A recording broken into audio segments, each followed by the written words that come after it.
What's up, everybody? Matt, Butcher Shop Taxidermy. You're back with us for another Matt and Chuck's Excellent Adventure.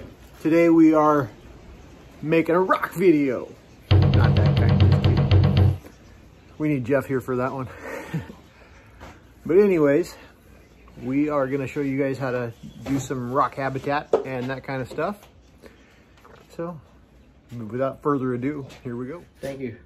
Okay, well, we had some cards and letters from several of our followers asking, how do you make those darn rocks? Well, 2 years ago, that's what we said. Yeah.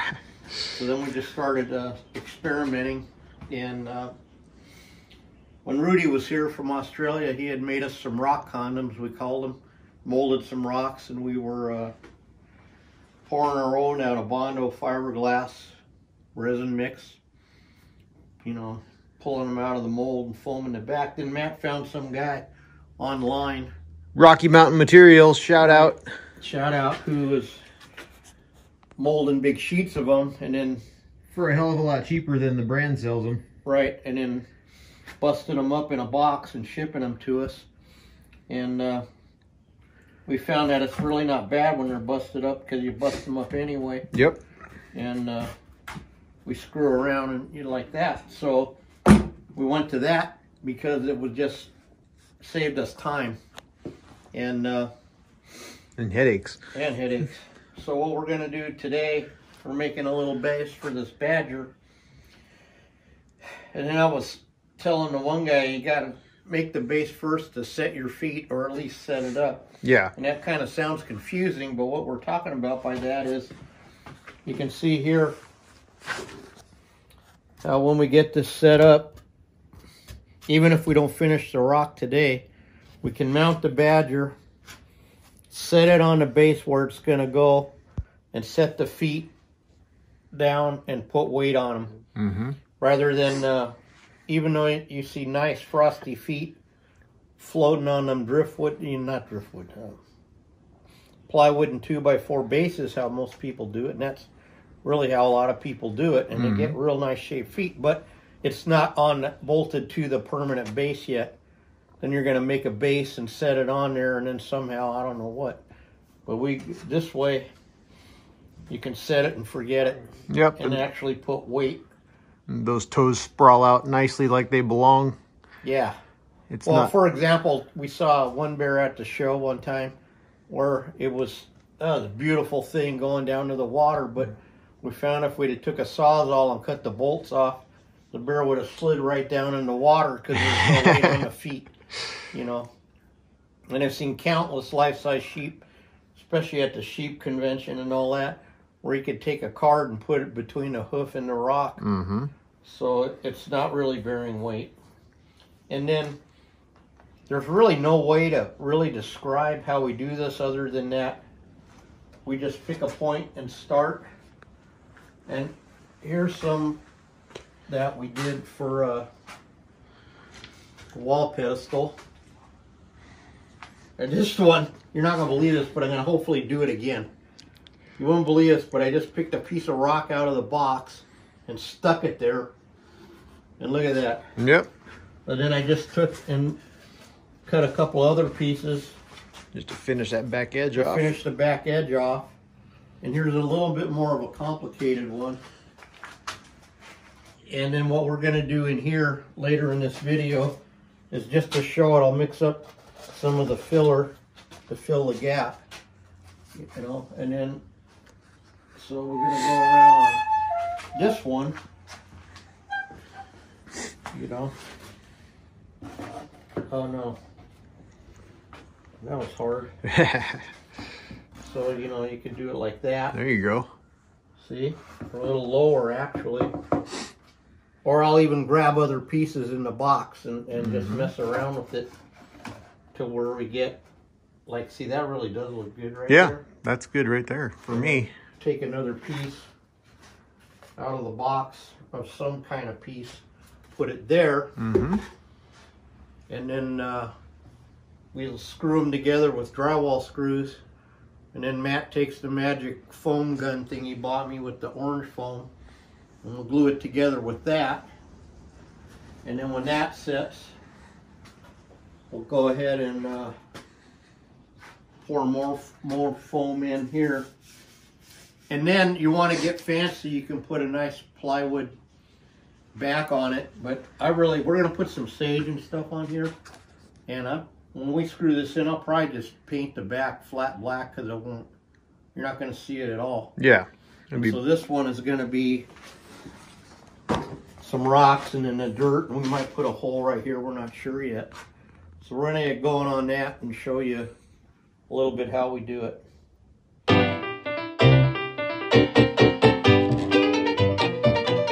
All right, so as you can see, we got it basically how we want it. We're getting ready to mix up some foam. We're going to dam this up and make us a badger hole. Yeah, that's good. Exact measurements.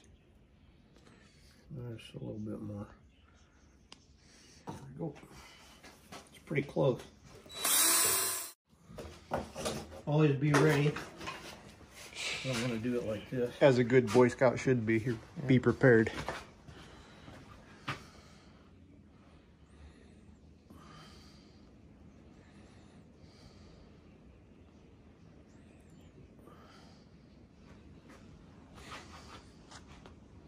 We're going to have to do more than one pour. Yeah.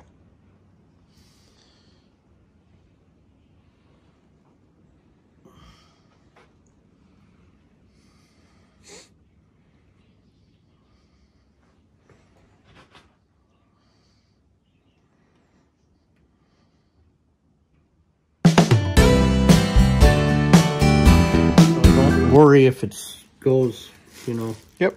over, because we'll take we like to call our Jeff Sawzall of death. Yep. This is just gonna be dirted over anyways, so it's not really, you can't really screw up making ground. It's gonna look however you want it to look. But famous last words, we can screw up just about anything, I'm sure. Oh, we forgot to say one thing.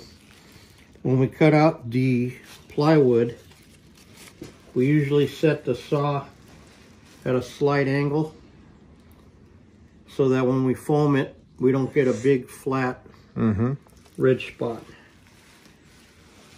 Unless, of course, you want a big fat frame of some type. Yeah.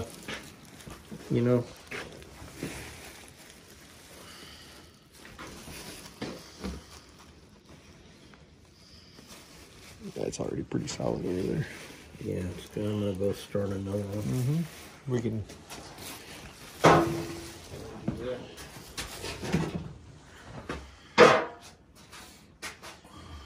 Might be able to get it in 2 pours, actually. Yeah. And we can go back in with the orange gun if we need to fill, but it's going to all get trimmed down anyways, so. All right.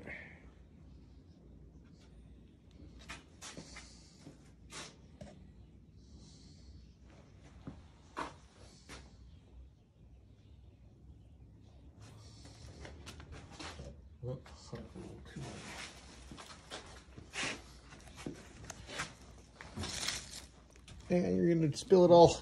I'm trying to get it over here. I know. Wouldn't be us if we weren't making a mess. That's right. Let it go off a little more. There we go.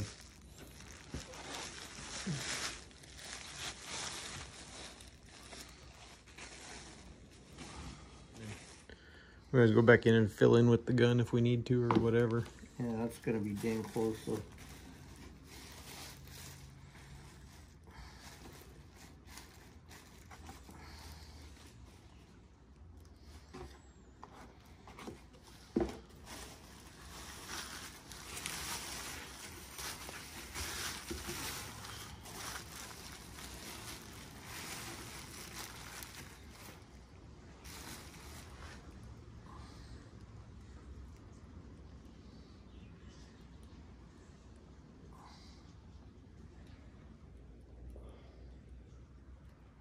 All right, so we're going to take the Jeff saw, we're going to rough this out, trim it up a little bit.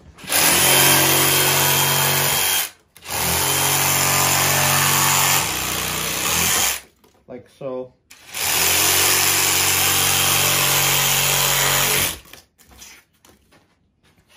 gonna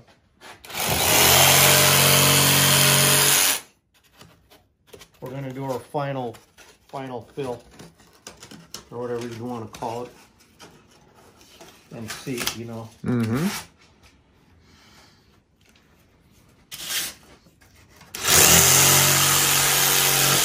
I actually like this part.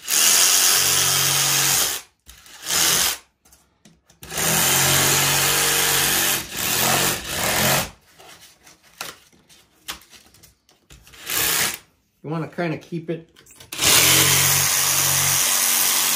where you don't go too far out of bounds, you know, just because.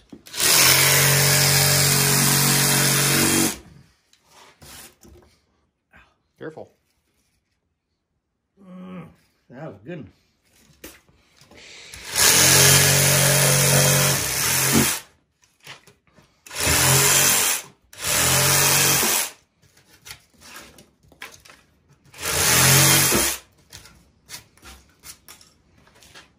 Just like ice sculpture. Yep. Come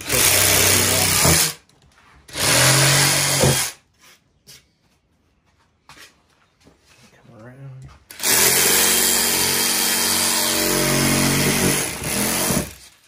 Ooh, that's perfect. That's what you want right there.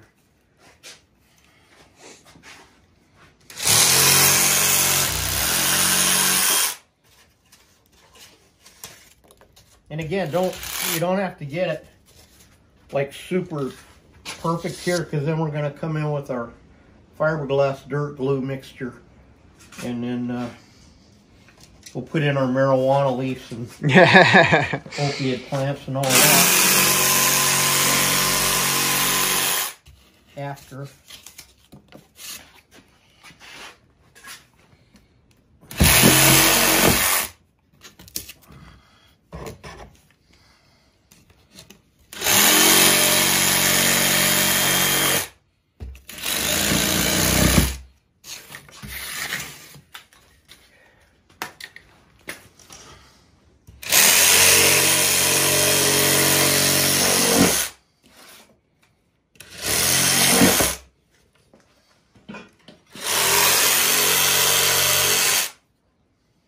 Dude, shoot.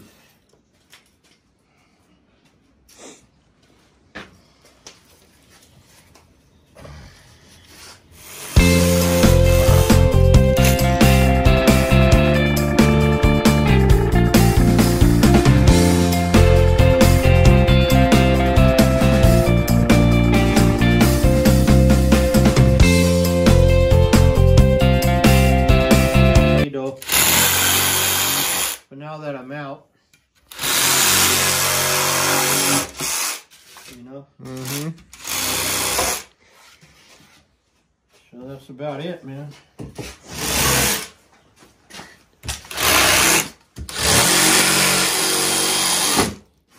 If somebody wouldn't have fastened it to the table, it would have made life a little bit easier, but Yeah, I got it. can't hire good help these days. I think I'll pull this one little one. Yeah, you got one spot on either side there. And That's it. about there. What do you think? I think I ought to do this.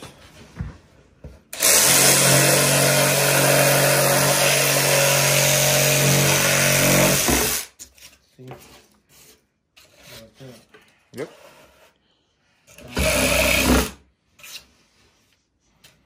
All right, so that's basically what we got. We you saw what we did. Oh wait, we're gonna do the mache too. That'll be safe for part 2. Okay. All right. So there you go. There's the basic roughing in of the badger habitat, and you saw how we did the pedestal back there.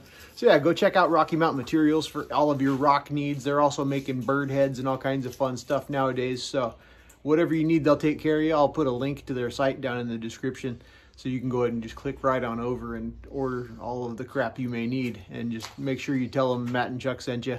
I am that short. Maybe I'm just that big. You never know. But all right, guys, thanks a lot. Please like, share, and subscribe. Absolutely. Check us out on Instagram, Facebook, everywhere you can find us. We will be there. Have a good one.